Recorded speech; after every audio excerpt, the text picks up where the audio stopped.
Do you want to support this podcast and earn 4.5 PDUs toward your PMI certification? If so, you can go to projectmanagementforyou.com. Again, projectmanagementforyou.com, where you can get my book, Project Management for You, How to Turn Your Ideas into Reality, Deliver on Your Promises, and Get Things Done for just $5.99. This includes the audiobook and the ebook versions of the book. So if you like podcasts, if you're listening to this right now in your car, it's a great opportunity. You can just listen to the book in audio format and earn the 4.5 PDUs. This is for less than $6, and this is Canadian dollars. So, depending on the conversion rate for you, it's even less than that. So if you are a PMP and read or listen to this book, you can also claim 4.5 PDUs towards your certification. To buy it and help support this podcast, go to projectmanagementforyou.com. Again, projectmanagementforyou.com. If you enjoyed this show, this is the best way you can support it. Thank you. Project managers, have you ever felt like you should get that promotion or a better job? Start a business, write that book. Have you ever felt you were made for more but didn't know where to start? Welcome to the PM for the Masses podcast with your host, Cesar, Abeid. Learn from the experts, think outside the box, have a voice, network, and be extraordinary. PM for the Masses podcast. Oh, hello everybody and welcome once again. My name is Cesar Abeid, your host, and this show is your regular reminder that your career matters more than your job and that your life is a project and you are the manager. Whether you work for a company or for yourself, your job stability is really just your ability to land your next gig. So, join me in practicing intentional, planned, and value-adding relevance, starting right now. Today, I have my friend Susanne Madsen back on the show, and we'll talk about leadership in project management. The second edition of her book is out, and I think it's time to have her back. Susanne Madsen is an internationally recognized project leadership coach, trainer, and consultant. She is the author of The Power of Project Leadership, now in the second edition, as I said, and the Project Management Coaching Workbook. Working with organizations across the globe, she delivers leadership development programs and executive coaching to help project and change managers step up and become better leaders. Prior to setting up her own business, Susanne worked in the corporate sector, leading high-profile programs of up to $30 million for organizations such as Standard Bank, Citigroup, and JP Morgan Chase.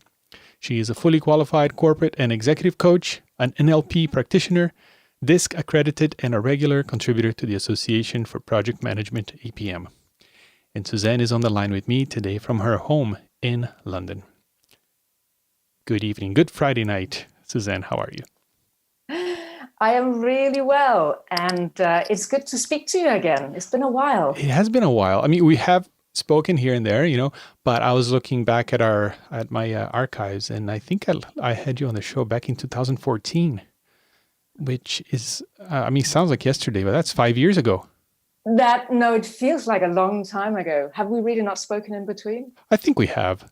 Yeah. Yeah, you told me about the book that was kind of come, and that was, 6 months ago, maybe a year ago, you're working on that. And I think we cross paths on LinkedIn and Twitter here and there. But tell me what's going on. So a lot is going on, actually, with my work and all the leadership work that I'm doing. But obviously very exciting for me is to present the second edition of the book, The Power of Project Leadership, because this, a book is very static. Yeah. And to be given the opportunity to update it because the book has been doing quite well was a real privilege for me. So that's a highlight certainly of what's happening right now this week. Yeah. So it's been 5 years. And what do you think, if you could, let's say we have it's a dinner party and you have to tell me what happened in the world of project management and leadership in the last 5 years. Well, what would you say changed? So big question. I think there's a number of things. I think that's what has not happened in the environment. And then there is what has happened on my own journey and what I can contribute now that I could perhaps not contribute with 5 years ago. So I think the bad news is that, and I'm keen to hear if you agree, the failure statistics haven't really changed.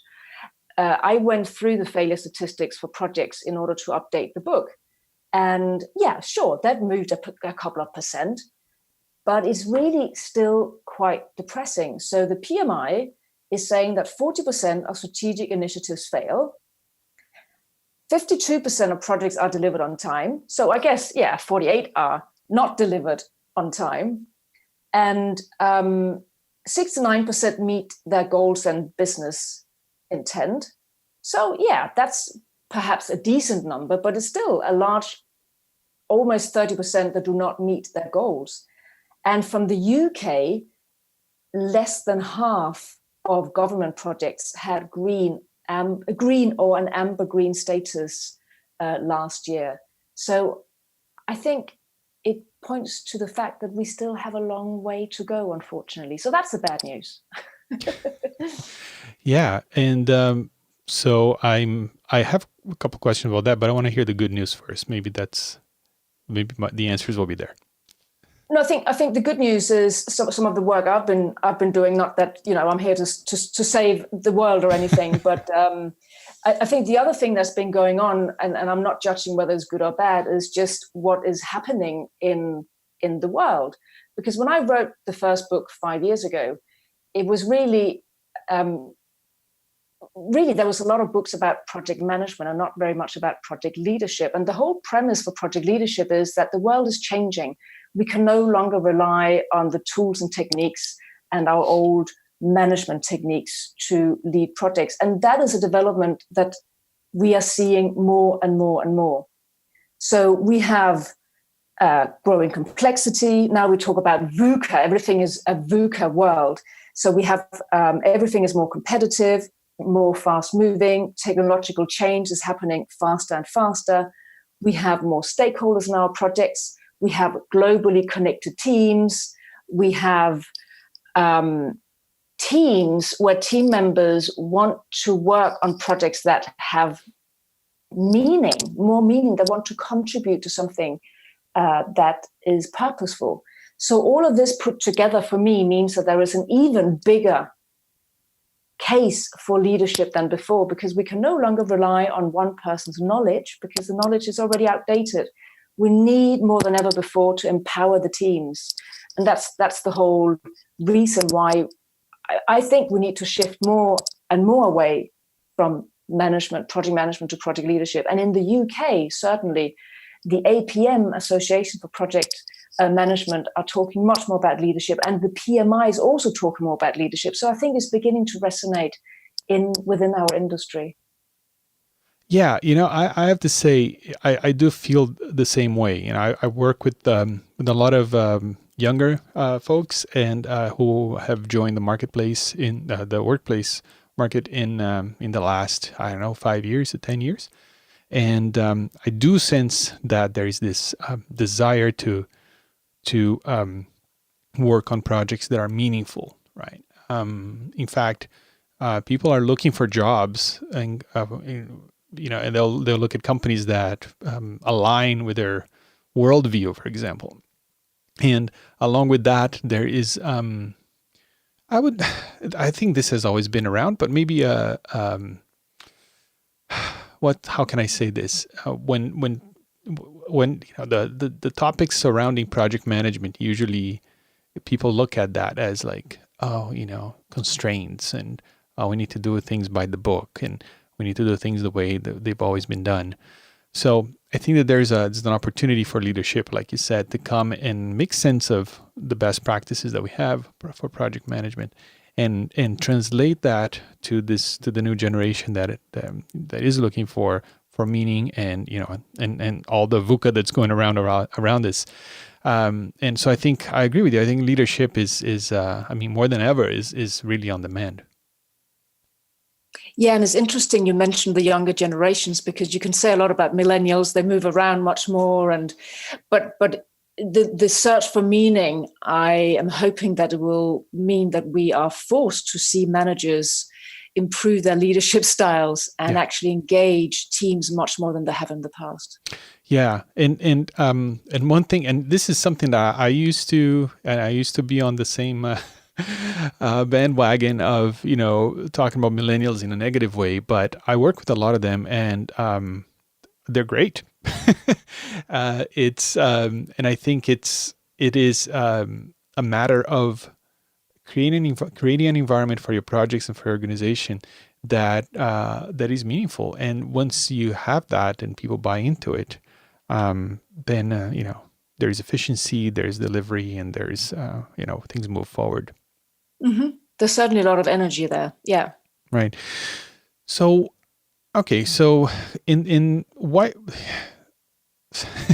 it is it's like I had not seen those statistics that you just shared with me, and it is a bit disappointing, isn't it? Because as much as we talk about doing better in projects and leadership, you would think that the numbers would have changed. But I also look at it the other way. Maybe if we hadn't been working so hard, then the numbers would be a lot worse. Do you agree with that? Yeah, I think that's a good point. And actually, I think what's happening, and I'm not saying my view is right, by the way, but we also have the right to have a view, right? Yeah. So what may be going on is that we are not catching up quickly enough because the world is changing so much. We have this unprecedented change, as I said before, and the change is only accelerating. I mean, technological change is really unprecedented. And I think you're right in what you're saying. We are becoming better, but we are still not adaptive enough. We are still not good enough at engaging, for instance, the younger generation. So one thing that really caught my mind, or my ear, shall I say, because I heard Stephen Carver speak. He is a senior lecturer at Cranfield School of Management in the UK. Yeah. And he talked about what they're doing at Cranfield, the researchers, and they're saying this largely 3 types of complexity. So there is structural complexity, which is when a project is large, it has many moving parts, it's technically challenging. And what it turns out is that traditional project management methods are excellent at addressing structurally complex projects. And this is what 80% of project management professionals are trained in. But then there are 2 other buckets of complexity that we're not trained in. And one of them is what they call emergent complexity. And the other one is socio-political. So emergent complexity is when there is a lot of change going on. So when the environment changes, and that's really what we're seeing at the moment. And the socio-political complexity is when we have a lot of stakeholders involved, when we have global teams, and when we have conflict and interpersonal stuff. And the researchers asked the project professionals, what causes you the most problems on your project? And people said it was a socio-political, but that's not what they're trained in. So I think this is one of the root causes. We think that all our project management methods can address complexity, but it can only address the structure complexity. And that's not what causes us the most headaches. That makes sense. And it is, if I always like to talk about functions. I know I took so many calculus classes in university that I'm always thinking about in those terms. Where I was integrating, like I used to, folks go into technical fields because they like technical things, and I talk about this on the podcast all the time. And then if they do it well, and then they get promoted to project management, and now they have to deal with deadlines and budgets and again charts and deliverables, right? Which is not usually people's strength, because people who are in the technical field. So and then we integrated once more to leadership. Okay, now not only that, but not only have to deal with the spreadsheets and and the constraints, but also the people, right? And now what you're telling me is that, okay, there is another integration that we can do to a higher level. Okay, now we need to be aware and be able to deal with these changes that are beyond the confines of our project, and also even from the organization. Is that correct? Yeah, and it takes a long time to make these changes, unfortunately, because we can go to school and we can learn about the techniques. But to change our behavior, to increase our level of emotional intelligence, or it's all doable, but it takes a little bit more. It takes practice. It takes somebody who works with us, and it takes willingness to look at ourselves. And that's not always easy. Right. You mentioned emotional intelligence, so let's talk about that a little bit. So, how do you define it, and how can we, as project managers, how can we build it? Yeah, it is such an important topic because I think for me it's one of the big areas that really differentiate a project manager from a project leader. You know, project managers or managers, and I'm not necessarily criticizing project managers. I'm just saying we need more than that. They're very logical and rational and may have a high level of cognitive intelligence. But the leaders are really those who are good at connecting with people, who can read between the lines. And that's where the emotional intelligence comes in.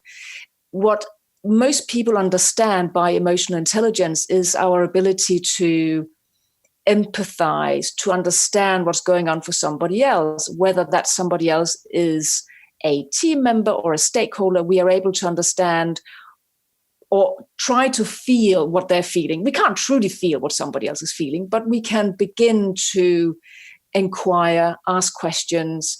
What is this? What is going on for the client? What does the client really need? Why are they getting defensive?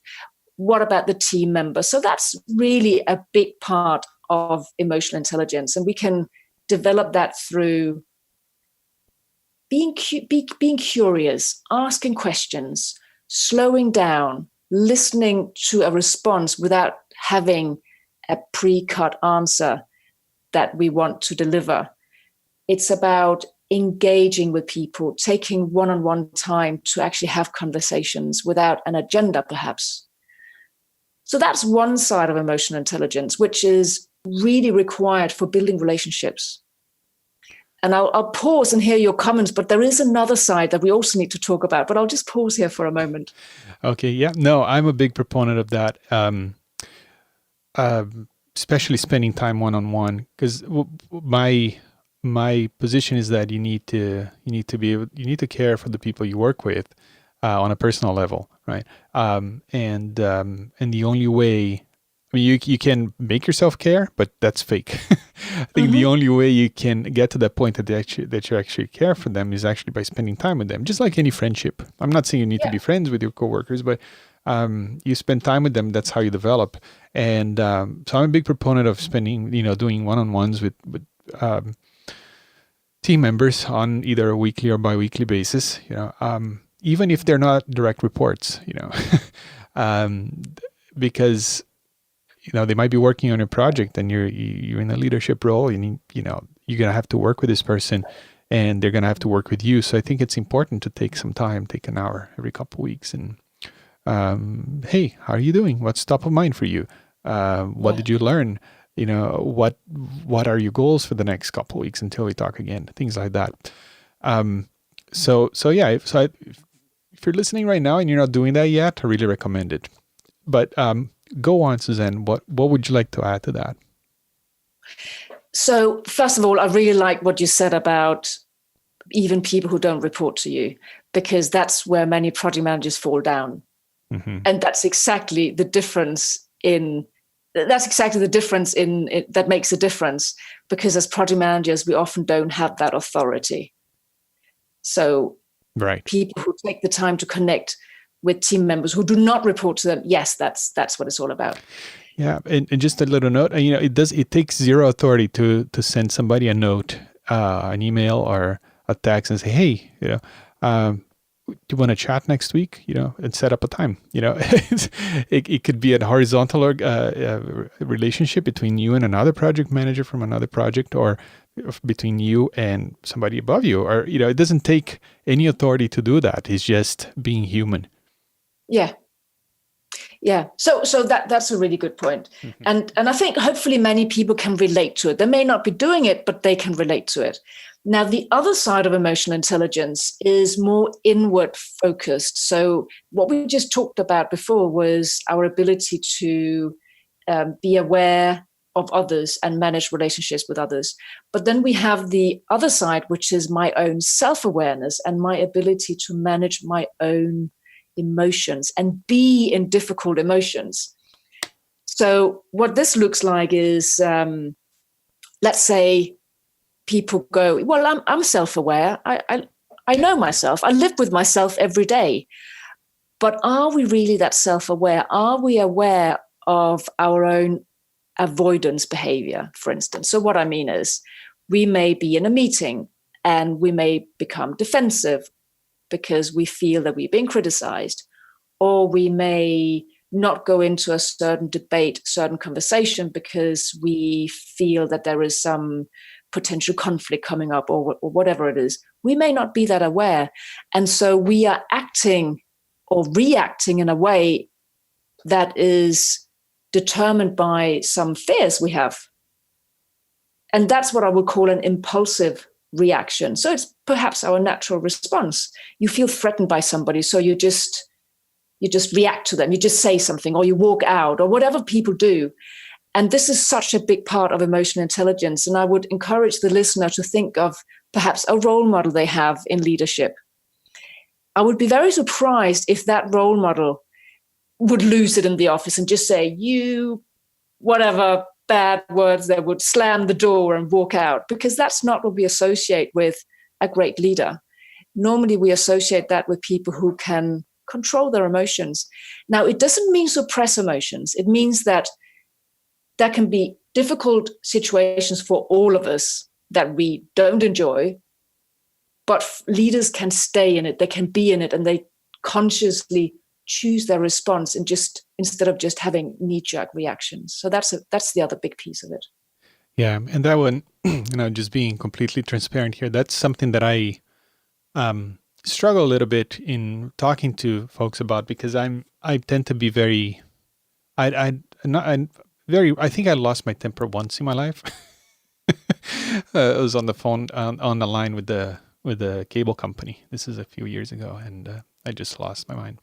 But poor lady at the other end of the line. It wasn't even her fault, but I was just stressed out. But it is hard for me when I'm dealing with other folks that I'm sometimes coaching or sometimes talking to help them that way, right? Do you have any advice for me? So, first of all, well done. You're lucky. Yeah. Wow, you're lucky you lost it once in your life. Oh my God. What are you taking?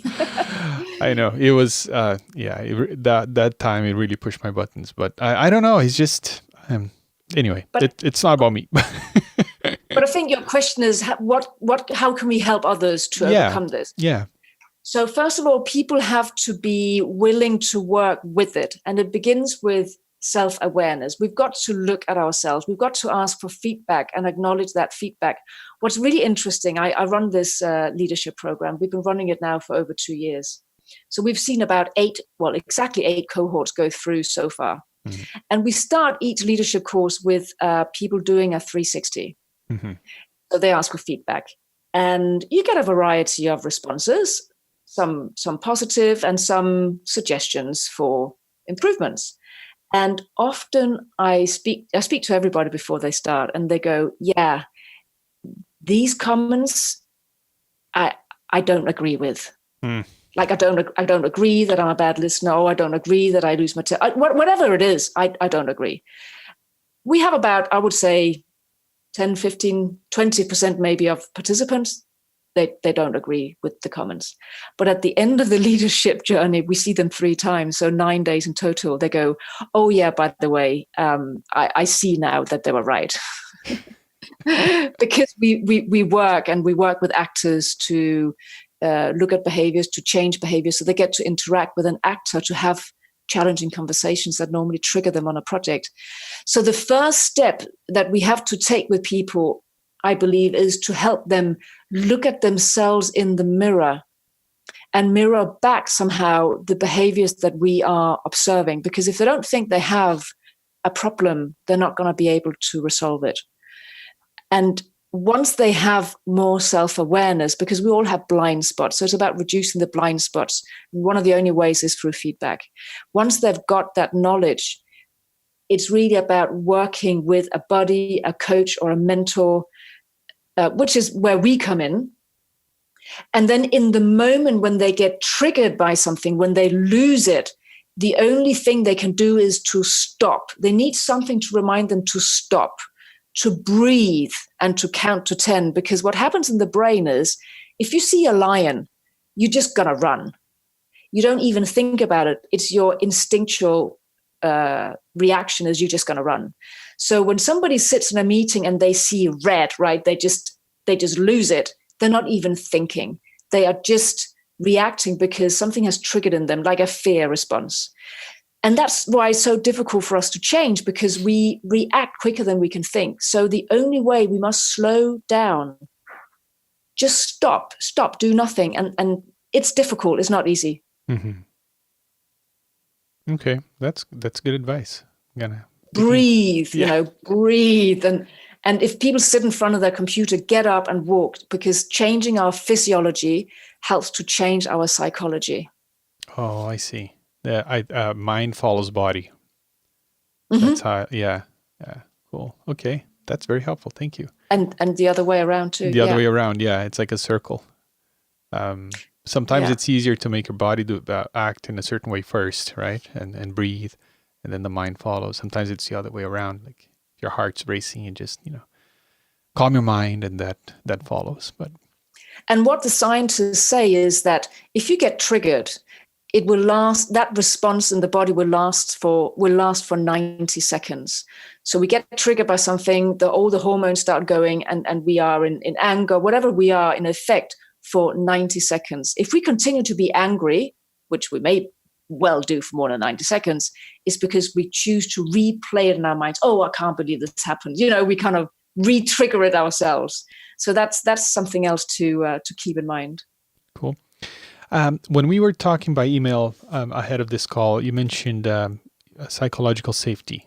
How does that tie to this, and what is psychological safety? So psychological safety, I think, is a word that's really come up, certainly since I wrote the first edition, and is very interesting when we look at how we can create higher performance in our teams.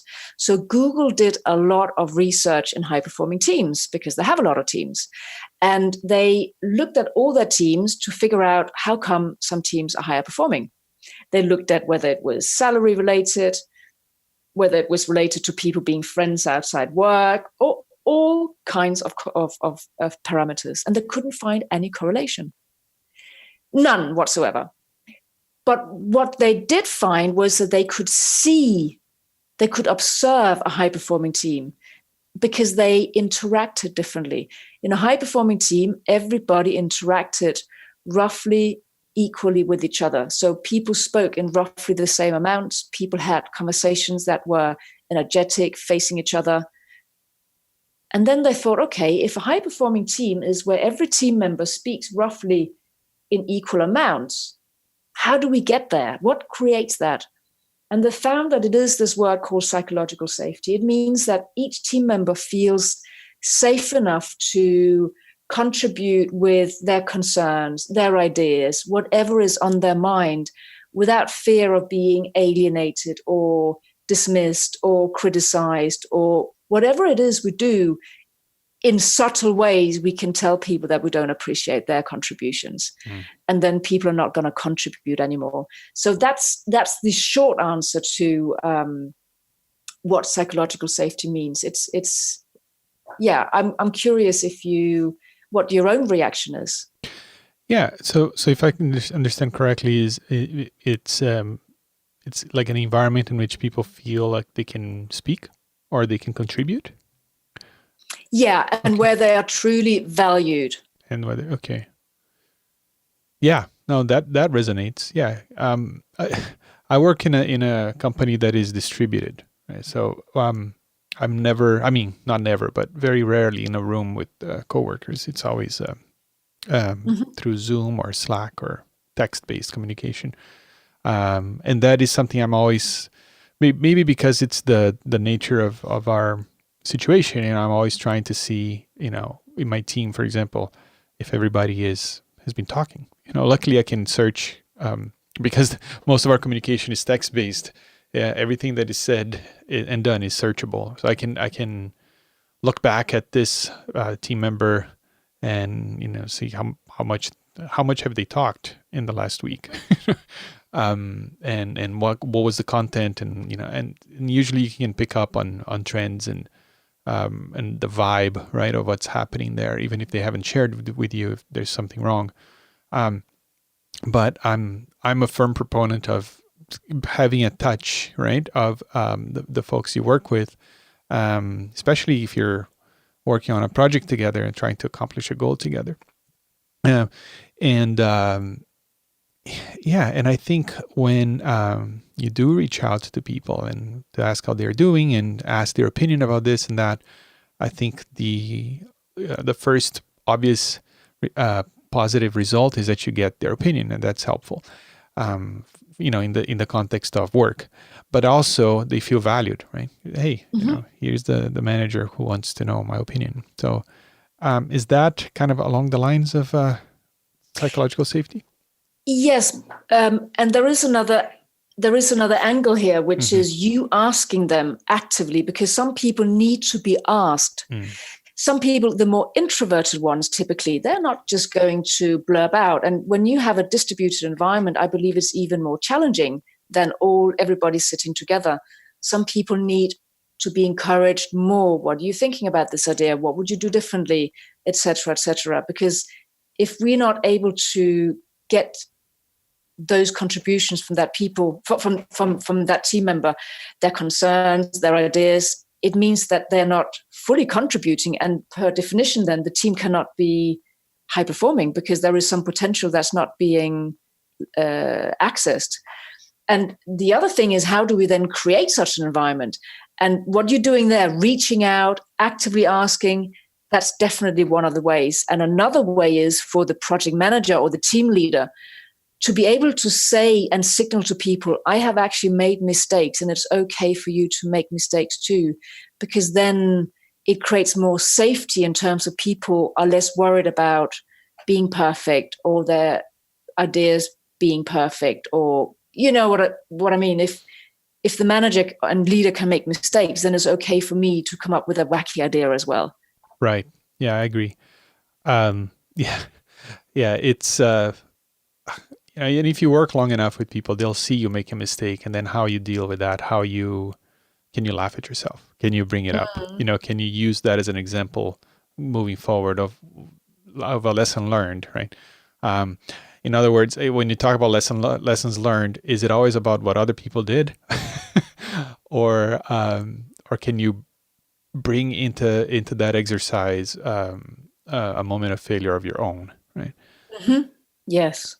Yes. Good point. Yeah. I personally like to always be talking about that, because then, under deliver and over promise, under promise and over deliver, right? So there's a great video online by Patrick Lencioni, and it's in the Royal Albert Hall. He's an American chap. He's written a book called The 5 Dysfunctions of a Team. Right. But the talk is actually recorded in Royal Albert Hall of London.